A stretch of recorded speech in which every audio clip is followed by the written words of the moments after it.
کسی بھی اہم کام کے لیے سمجھدار انسان ڈیفرنٹ گول سیٹ کرتا ہے تاکہ کامیابی اس کے قدم چومے۔ آپ نے دیکھا ہوگا کہ جب کمائی کا سیزن آتا ہے نا تو یہ جو انویسٹرز ہوتے ہیں، جو بزنس مین ہوتے ہیں، یہ تیار ہو جاتے ہیں پہلے سے، وہ گول سیٹ کر کے رکھتے ہیں، پلاننگ کی جاتی ہے اس کے لیے، انویسٹرز اپنا پیسہ لگاتے ہیں اور ڈیفرنٹ پروڈکٹس آرٹیکلز مارکیٹ میں انٹروڈیوس کی جاتے ہیں، فل مارکیٹنگ کی جاتی ہے، ایڈورٹائزمنٹ کی جاتی ہے، بہت کچھ ہوتا ہے کیونکہ سیزن ہے کمائی کا۔ عام دنوں میں اگر 1 ملین کی کمائی ہو رہی ہے نا تو سیزن کے دن میں ایک دن کی کمائی 3 ملین 4 ملین تک پہنچ جاتی ہے۔ تو جب کمائی کا سیزن ہے اور اتنی زبردست کمائی ہونے والی ہے تو اس کی تیاری بھی تو ویسی ہوگی نا۔ مسلمانوں کے لیے ایک بہترین کمائی کا بھی سیزن آتا ہے ہر سال، اور وہ آتا ہے رمضان کے بابرکت مہینے میں۔ میرے یہاں پہ کمائی سے مراد ثواب کی کمائی ہے، رحمتوں کی کمائی ہے، برکتوں کی کمائی ہے، اور رمضان المبارک رحمتیں، برکتیں اور ثواب اور نہ جانے کتنی ساری نعمتیں ہمارے لیے لے کر آتا ہے۔ اگر اس کے لیے پراپر تیاری نہیں کی جائے گی، گول سیٹ نہیں کیا جائے گا تو نقصان ہو سکتا ہے۔ کیسے نقصان؟ ثواب کا مہینہ ہے، زیادہ ثواب کمانے کا مہینہ ہے، لیکن نقصان ایسے کہ گناہ کر لیے اللہ کریم کا عذاب نازل ہوگا۔ الٹا ثواب ملنے کے بجائے اس کا گناہ ملے گا۔ اگر صحیح طریقے سے اس کام کو نہیں کیا، رمضان المبارک کے سیزن کو صحیح طریقے سے نہیں گزارا تو نقصان ہی نقصان ہے۔ لہذا اس بابرکت مہینے کو اچھے انداز سے گزارنے کے لیے میں نے اپنے لیے 9 گول سیٹ کیے ہیں، تو میں نے کہا آپ کے ساتھ بھی شیئر کر دوں۔ شیئر کرنے سے ثواب بھی ملے گا، کوئی میری اس بات پہ عمل کر لے گا تو اس کو بھی ثواب ملے گا، اور اگر آپ سمجھتے ہیں کہ ایک اور کوئی بہترین گول سیٹ ہو سکتا ہے تو کمنٹ سیکشن میں ضرور بتائیے گا۔ رمضان المبارک کا پہلا گول دیکھیں، پرسکون رہے رمضان کے مہینے میں، بالکل کام ڈاؤن، چل،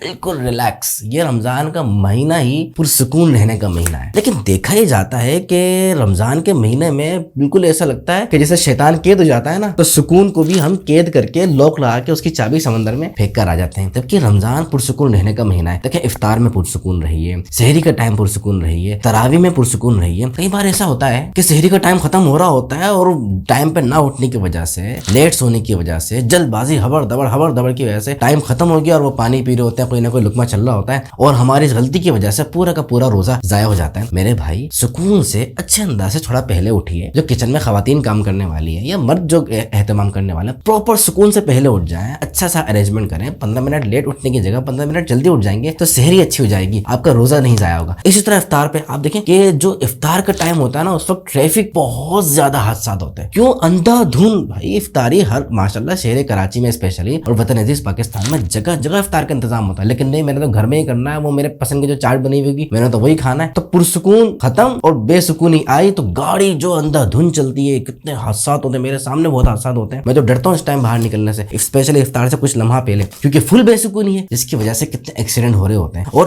دوسرا نقصان یہ ہو رہا ہوتا ہے بے سکونی کا کہ افطار کے وقت میں ابھی امام صاحب نے وہ ہارن بجایا بھی نہیں اور یہاں پہ روزہ کھل گیا، اب پورا دن بھوکا پیاسا رہے، ٹائم ہوا نہیں تھا، روزہ افطار کر لیا، پورا روزہ ضائع ہو گیا۔ اور اس میں یہ بھی دیکھ لینا چاہیے کہ امام صاحب نے جو ہارن بجایا ہے اس پہ بھروسہ نہیں کرنا چاہیے، ہو سکتا ہے ان سے غلطی ہو گئی ہو، مسجد کی گھڑی آگے پیچھے ہو۔ روزہ آپ نے رکھا ہے، روزہ میں نے رکھا ہے، اس کے بچانے کی ذمہ داری میری اور آپ کی، امام صاحب کی نہیں ہے، مؤذن صاحب کی نہیں ہے، وہ ہمارے روزے کے ٹھیکیدار نہیں ہے، میرا روزہ ہے، میں بچاؤں گا۔ اتنے جدید آلات ہیں، موبائل کے اندر اپلیکیشنز ہیں، پورا ٹائم پتا ہوتا ہے کہ بھئی آج سورج کتنے بجے غروب ہوگا، آپ کو پتا ہونا چاہیے۔ احتیاطاً 1-2 منٹ لیٹ روزہ افطار کریں تاکہ روزہ ضائع نہ ہو، اس طرح پرسکون رہیے۔ اور تراویح میں کیا ہوتا ہے؟ تراویح میں ہم ڈھونڈتے ہیں 15 منٹ پہلے کہاں پہ تراویح ختم ہو جائے گی، وہاں پہ ہم پہنچے اور لینے گئے تھے رحمتیں، ثواب لینے، لیکن غلط طریقے سے وہاں پہ قرآن پڑھا جا رہا ہوتا ہے، اپنے 15 منٹ بچا رہے ہوتے ہیں، بے سکونی کی وجہ سے پرسکون نہیں رہتے وہاں پہ، اور کیا ہوتا ہے؟ ہم لعنت لے کر آ رہے ہوتے ہیں۔ تو رمضان کا پہلا گول پرسکون رہیے۔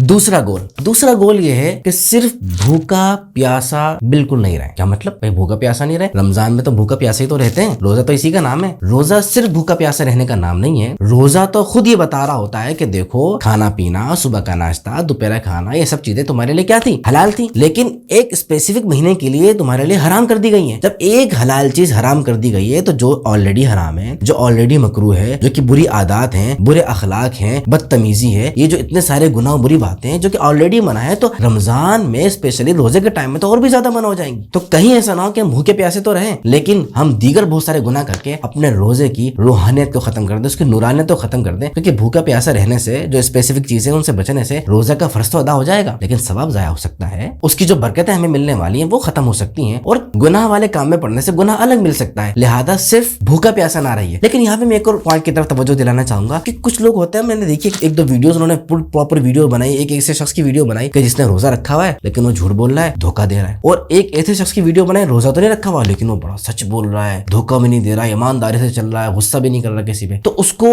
پروموٹ کر کے سمجھا رہا ہے دیکھو بھائی اس سے اچھا تو انسان یہ ہے۔ تو میرے بھائی یہ کسی کو سمجھانے کا کوئی طریقہ نہیں ہے. کہیں ایسا نہ ہو آپ کی اس حرکت کی وجہ سے, اس ایٹیٹیوڈ کی وجہ سے, اگر اس شخص نے روزہ رکھنا چھوڑ دیا, کیونکہ ہو سکتا ہے کوئی سامنے والا الٹے دماغ کو کہ یار میں دھوکہ دے رہا ہوں اور یہ کس طریقے سے میرے روزے کو بیچ میں لا رہا ہے, ہٹاؤ یا میں روزہ بھی نہیں رکھتا, کم از کم کوئی مجھے روزے کا تانا تو نہیں مارے گا. اس نے روزہ رکھنا چھوڑ دیا تو آخرت میں اللہ کو کیا جواب دیں گے, کیونکہ اس نے جو روزہ رکھنا چھوڑا ہے آپ کی وجہ سے چھوڑا ہے نا. تو لہٰذا اس کا پراپر طریقہ کیا ہے سمجھانے کا؟ اس کا طریقہ یہ ہے کہ اس کو سمجھائیں کہ یار ماشاءاللہ آپ نے روزہ رکھا ہوا ہے, روزہ تو صبر دلاتا ہے, روزہ تو اچھے کام کی عادت دلاتا ہے, روزہ تو بری باتوں سے منع کرتا ہے. تو یار دھوکہ وے تو نہ دو نا. اس کو سمجھائیں کہ یار ماشاءاللہ تم کتنے اچھے آدمی ہو یار, ماشاءاللہ سچ بول رہے ہو, ایمانداری سے کام لے رہے ہو اور دھوکہ نہیں دے رہے, اور تم روزہ بھی رکھو تو یار تو فرض ہے مسلمان کے لیے. تو یہ ایک بیلنس طریقہ ہے سمجھانے کا. یہ کون سا طریقہ ہے کہ ایک بندہ نیکی کر رہا ہے, اس نیکی پہ آر دلا کے اس کو جو ہے نا وہ گناہ پہ آر دلایا جا رہا ہے؟ یہ کوئی طریقہ نہیں ہے. یہ وہ طریقہ ہے جس سے لوگ نیکیوں سے بہت دور ہوتے ہیں. اسپیشلی اس پہ غور کریں. اچھا ایک اور بات ہے, رمضان کے مہینے میں نا وہ بڑی مشہور ہے کہ روزے میں بہت غصہ آتا ہے بھائی. ہاں روزے میں بہت غصہ آتا ہے.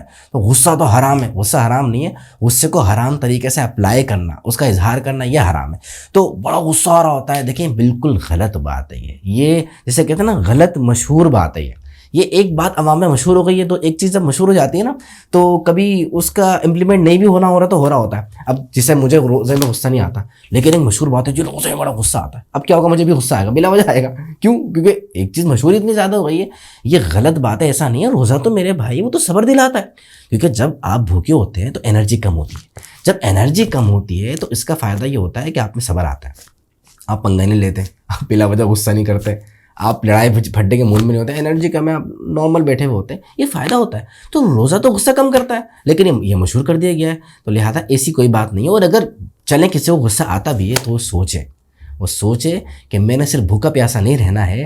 روزے کا مقصد یہ ہے کہ میں صبر کروں, مجھے صبر بھی کرنا ہے. یہی تو امتحان ہے. یہ جو ہمارا نفس ہے نا ہو سکتا کرے لڑائی جھگڑا کرو, پھڈا کرو, یار روزہ ضائع ہو جائے. نہیں, صرف بھوکا پیاسا نہیں رہنا بلکہ ہر اس کام پہ عمل کرنا جس کا اللہ نے فرمایا, اور روزے کے علاوہ بھی ہر اس کام سے بچنا ہے جس سے بچنے کا اللہ رسول نے ہمیں حکم دیا ہے. تیسرا گول ویورز, رمضان کے بابرکت مہینے میں ایک بڑی خوبصورت اور بہت ہی حسین عبادت انتہائی آسان ہو جاتی ہے, اور وہ ہے تہجد کی نماز. تیسرا گول یہ ہے کہ رمضان میں تہجد کا خوب اہتمام کریں. دیکھیں یہ وہ نماز ہے کہ جس نماز کا اسپیشلی اہتمام رسول اللہ صلی اللہ علیہ وسلم فرمایا کرتے تھے, ہمیں ترغیب بھی دلایا کرتے تھے.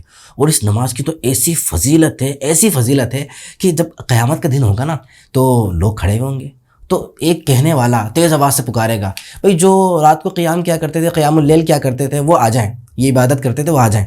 تو تھوڑے سے لوگ اٹھیں گے, روایت میں آتا ہے تھوڑے سے لوگ اٹھیں گے اور ان کو کہا جائے گا سیدھا جنت میں چلے جاؤ. کوئی حساب کتاب نہیں, کوئی اکاؤنٹیبلٹی نہیں, کوئی مشقت نہیں, کوئی تکلیف نہیں, سیدھا جنت کے اندر. اور ان کے جنت میں جانے کے بعد باقی لوگوں کا حساب کتاب شروع ہوگا. کتنا مطلب کمال ہو گیا یار.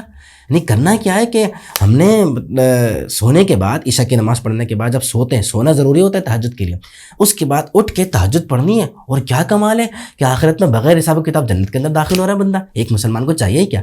دیکھیں اس کا اہتمام ایزیلی ایسے ہو سکتا ہے کہ جب آپ سحری کے لیے اٹھتے ہیں نا, اس سے 15 منٹ پہلے اٹھ جائیں. سپوز کریں 4 بجے آپ کے یہاں سحری کا ٹائم ختم ہوتا ہے, 4:30 بجے آپ اٹھتے ہیں, 4:15 بجے اٹھ جائیں.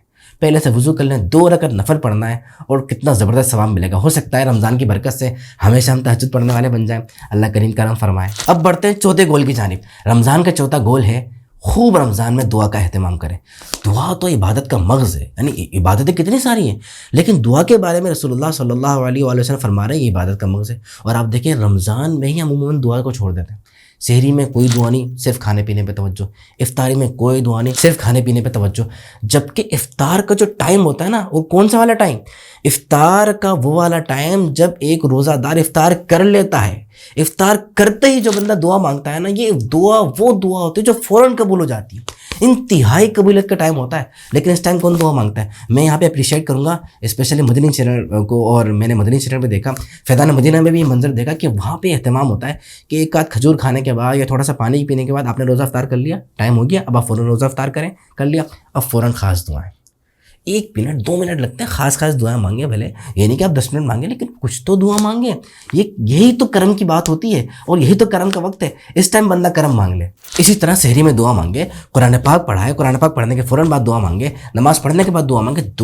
دعا مانگے. اللہ کو مانگنا بہت زیادہ پسند ہے. اللہ سے مانگیں گے اللہ جھولیاں بھر دے گا. اللہ کریم ارشاد فرماتا ہے نا قرآن مجید میں, وَإِذَا سَأَلَكَ عِبَادِي عَنِّي فَإِنِّي قَرِيبٌ. اے محبوب, جب آپ سے میرے بندے میرے بارے میں سوال کریں تو آپ ان کو بتا دیں. کیا بتا دیں؟ فَإِنِّي قریب، میں بہت قریب ہوں. اجیب دعوت الداعی اذا دعان، میں اپنے بندے کی پکار کو سنتا ہوں جب وہ مجھے پکارتا ہے، اس کی دعا قبول کرتا ہوں جب وہ مجھ سے دعا مانگتا ہے. اللہ کریم تو دینے والا ہے، اس کے مال میں کوئی کمی نہیں ہے، لیکن بندے پہ ہے نا کہ وہ مانگتا بھی ہے نہیں مانگتا، اور صحیح طریقے سے مانگتا بھی ہے نہیں مانگتا.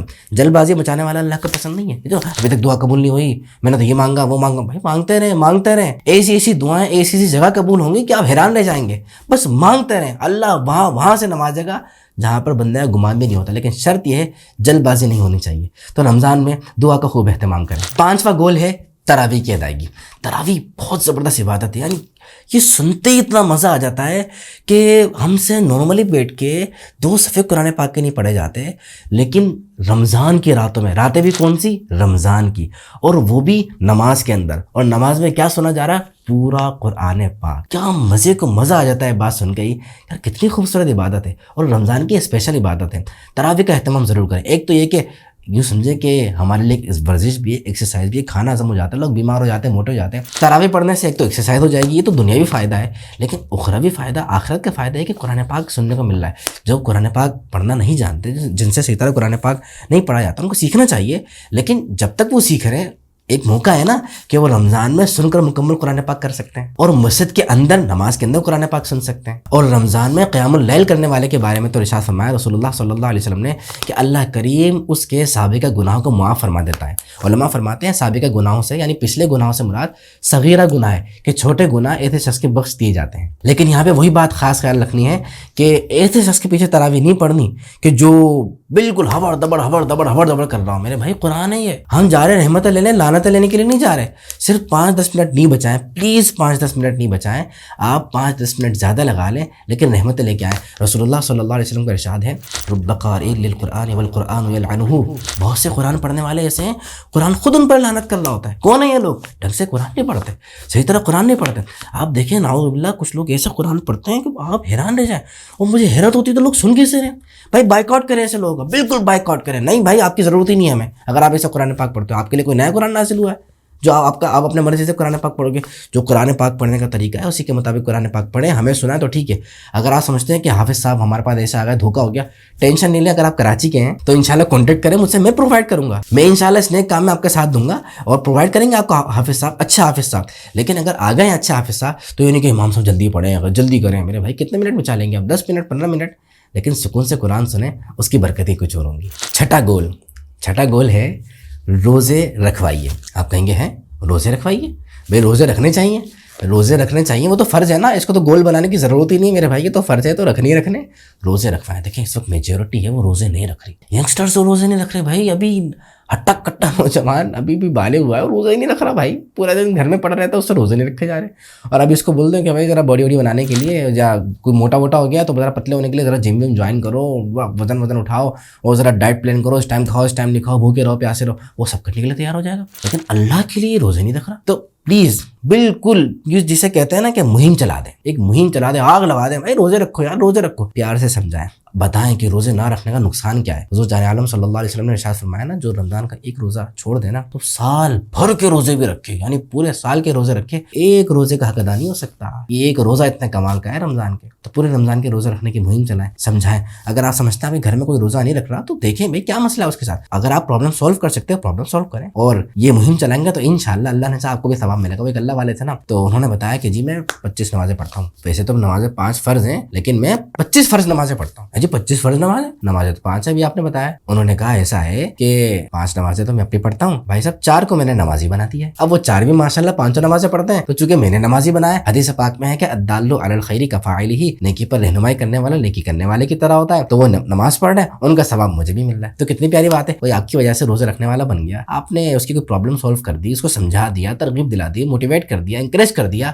آپ کو بھی ثواب ملے گا. 7واں گول افطاری کرائیں، راشن تقسیم کریں. افطاری کرانے کا بڑا ثواب، بہت ثواب ہے. وہ ہے نا کہ رسول اللہ صلی اللہ علیہ وسلم نے جو رمضان سے ایک دن پہلے خطبہ دیا تھا، اس میں ارشاد فرمایا تھا کہ یہ وہ مہینہ ہے کہ جو اس میں افطاری کرائے گا تو اللہ کریم اس کی مغفرت فرما دے گا، جہنم سے آزاد فرما دے گا، اور روزہ دار کو جیسا ثواب ملا ہے وہ ثواب بھی اس کو عطا فرمائے گا. ہر ایک کا ثواب برابر نہیں ہے نا. جس میں زیادہ اخلاص ہوگا اس کو زیادہ ثواب ملے گا، جس میں کم اخلاص ہوگا اس کو کم ثواب ملے گا. تو ہر ایک کا تو ہے نا, ثواب برابر تو نہیں ہے. تو جیسا جس کو افطاری کرائیے اس کو جیسا ثواب ملا ہے اس کو بھی ثواب ملے گا. تو اتنا زبردست ثواب. صحابہ کرام نے عرض کی یا رسول اللہ صلی اللہ علیہ وآلہ وسلم, ہم میں سے تو ہر ایک اس بات کی طاقت ہی نہیں رکھتا کہ لوگوں کو روزہ افطار کرائے, پیسے ویسے چاہیے, ہمارے اپنے کھانے کے لالے پڑے ہوئے ہوتے ہیں. تو سوال قائم ہوتا ہے نا, تو اب کیا کریں. تو رسول اللہ صلی اللہ علیہ وآلہ وسلم نے فرمایا کہ یہ ثواب تو اللہ کریم اسے عطا فرمائے گا جو ایک کھجور سے روزہ افطار کرائے, ایک کھجور دے دی, یا ایک گھونٹ پانی سے روزہ افطار کرائے. لیکن جو پیٹ بھر کے کھلائے گا نا, اللہ پاک اس کے حوضے کوثر سے پانی پلائے گا اور اس کو ایسا سیراب فرمائے گا کہ وہ کبھی پیاسا نہیں ہوگا. کتنا کمال ہے یار, رمضان میں کھلائے پلائے, ایسے نہیں اندھا دھند کچھ بھی کہیں بھی بانٹ دیں. روزہ خور کبھی کھا رہے ہوتے ہیں تو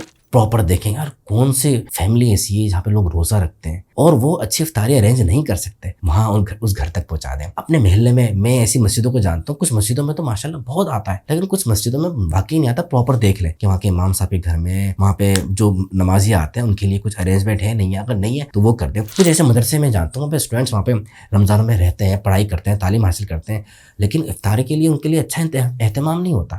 وہ بس نارملی بیچارہ رات میں کھانا کھا کے وہ یہی ان کی افطاری ہو رہی ہوتی ہے, پانی پیتے ہیں, پہلے سب میں آ کے بیٹھ جاتے ہیں مسجد میں آ کے, اور اس کے بعد کھانا کھا لیتے ہیں. تو اگر آپ کر سکتے ہیں ان کو دیں, وہاں تک پہنچائیں. دیکھیں تیاری سے پراپر دیکھیں اور اس کے بعد وہاں تک پہنچائیں. دیکھیں اللہ کریم کتنا ثواب عطا فرمائے گا. 8واں گول, اعتکاف کر لیں.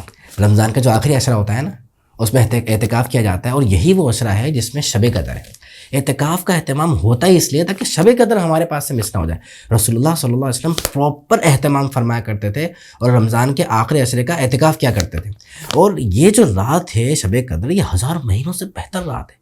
یعنی وہ جو میں نے بزنس والی اور سیزن والی بات کی تھی نا, سیزن ہے آخری, اگر آپ کر سکتے ہیں نا, پاسبل ہے آپ کے لیے, کوئی پرابلم نہیں ہے. کسی کے ساتھ شرعی مسئلے ہوتے ہیں, گھریلو مسائل ہوتے ہیں, وہ نہیں کر سکتے, لیکن جو کر سکتا ہے تو آخری عشرے کا اعتکاف کرے. لیکن اعتکاف یہ کہ کسی بھی مسجد میں نہیں چلے جائیں.